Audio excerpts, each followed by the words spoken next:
Ladies and gentlemen, interesting time to be alive. For those of you who haven't noticed, Donald Trump at the weekend did some rather interesting stuff with Colombia. And before we get on to the main news story, guys, subscribe to the channel. It really does help. Anyway, let's actually talk about this. What did Donald Trump do? Well, actually what he did is around Colombia. For those of you who don't know, the United States currently has had a very big problem under Joe Biden. And that is that lots of people have rocked up the southern border into the United States, and basically just stayed there. Many of them have been involved in criminal gangs. Many of them have been involved in eating the cats and various other memes. But you see, the problem is that in many instances, the Biden administration was very loath to send them home. Well, one of the things that Donald Trump was elected on the basis of was that he'd send them home. And you know what? He's doing exactly what he said he would do during his campaign. He's sending them home. Now, on the weekend, two planes, military planes, and I should stress that they were military planes, were basically sent to Colombia with their nationals returning people that the United States had caught and deemed to be undesirable. Many instances, they were illegal immigrants, people who had crossed from the southern border. Some of them had committed criminal activities. The United States were like, these aren't ours. Yeah, have them back. They're from Colombia, so they flew them home. Well, the Colombian government basically declined to take them. Basically said, you can't force people, and we can't force people, to live in a country that they don't want to live in other words, Colombia. And basically it told the United States, well, they're yours now, like, they're your problem. So they actually turned the planes around, sent them back to the United States. And in response, Donald Trump had a very interesting reaction, and that was he sanctioned the living daylights out of the place. He basically sanctioned all the political elite. He put sanctions on all the people that had turned around. He imposed trade tariffs, and he basically started an entire trade war in order to say to the Colombian government, we are going to increase these tariffs every day that you do not take your people back. And in response, the Colombian government basically, well, crapped itself because this wasn't the normal behavior of a president of the United States. And to that degree, many people have actually congratulated Donald Trump for his tough stance on illegal immigration. So why is this story important? Well, actually, it's important because of who may be becoming the ambassador to South Africa. And that is Joel Pollock. And for those of you who don't know who he is, well, he was basically the chief speechwriter for Tony Leon, the leader of the DA from 2002 to 2006. He also ran as a Republican nominee for the US Congress. He is a South African, but he currently lives in the United States. And he has an affinity, or should we say a love of South Africa. But as a person who's had a love of South Africa, he's also been out the country for some time. He's also a Jew. Nothing wrong with him being a Jew. He has a master's degree in Jewish studies. But you see, what's interesting is that he has now tweeted something rather telling. And that is, in his tweet, he says, a simple message for South Africa. No trade deals if you support terror at the ICJ. No consulates in Johannesburg if you name streets after terrorists.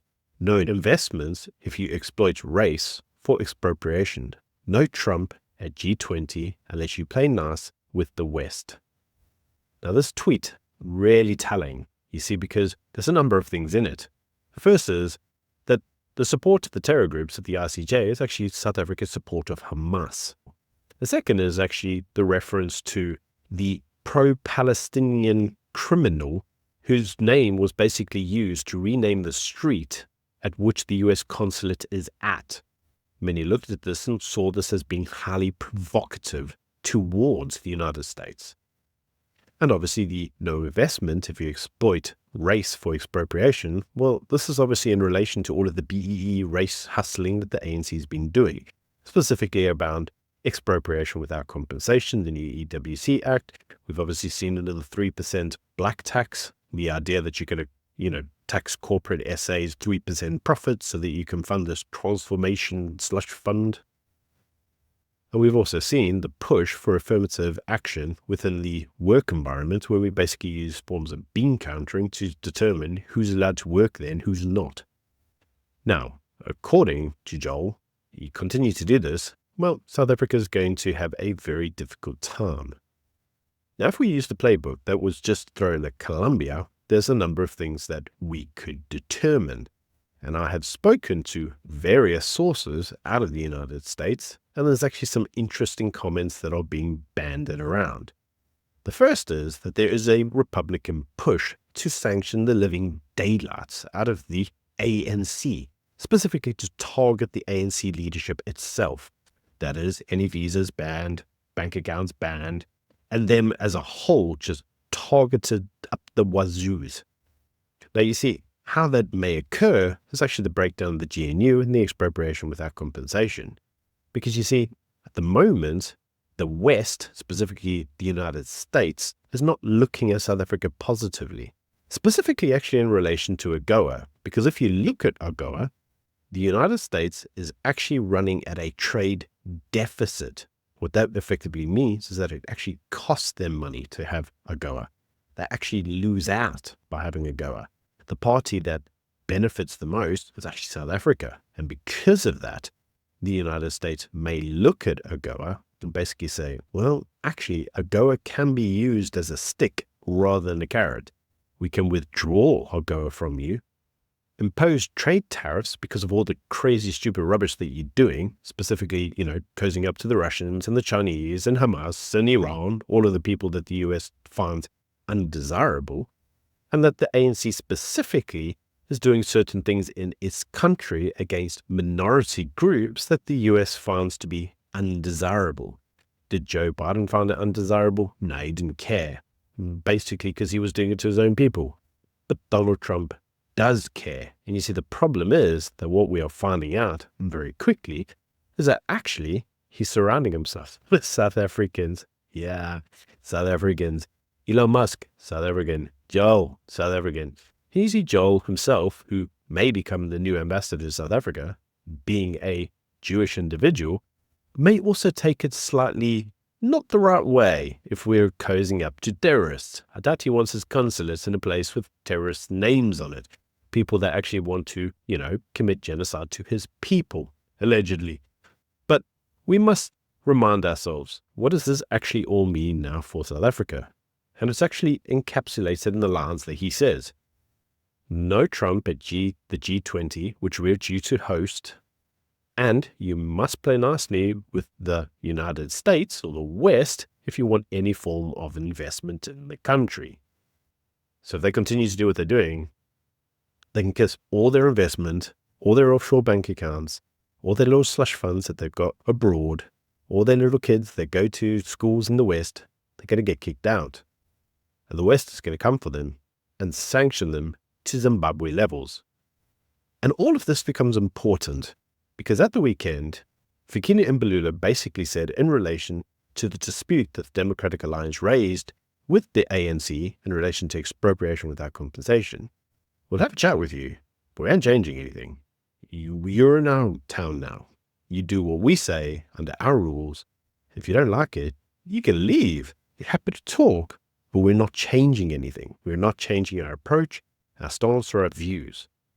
And with that being said, what the DA now should do is basically allow South Africa to basically go full retard. What it really needs to do is go, fine, we'll leave the GNU, immediately table a vote of no confidence against Ramaphosa, which the MK party will support. Ramaphosa will get kicked out. And if you get some radical guy come in, the Americans are going to sanction them up the wazoos. And they'll have to figure out very quickly what it's like to be a world pariah. And that, ladies and gentlemen, is where we're currently at. Many people look at Donald Trump and say, what does he mean for South Africa? And I did a video on this. What does Donald Trump mean for South Africa? And the answer is nothing if you leave him alone. But you see, leaving him alone doesn't necessarily mean that you just don't mention him. You can't go after American interests. And what you're failing to understand is that to a large degree, many individuals who are now in the Trump administration are South Africans who deeply love their country and are incredibly worried about the things that are happening on this soil. And whilst you sit there and you enact negative policies to a minority group in South Africa and really send the country down a path of destruction, these individuals aren't going to consider that you're doing nothing, that you're leaving them alone. You're causing problems, Kieran, causing problems for people. And the net result is It's going to come after you. And what does that look like? Well, Colombia shows us what that looks like. Trade sanctions, tariffs, cancelling of support agreements, full trade war. And considering that California, as their smallest state, has a larger economy than all of Africa combined, I know who's going to win this. And if they think that the Russians or the Chinese are going to bail them out, yeah, they're not. Because those guys are suffering themselves in terms of a trade war with the United States that they are engaged in directly of their own. No country can afford to fight two people's wars and win. But anyway, that's just my views. You can let me know what you think in the comment section below. Until tomorrow, bye.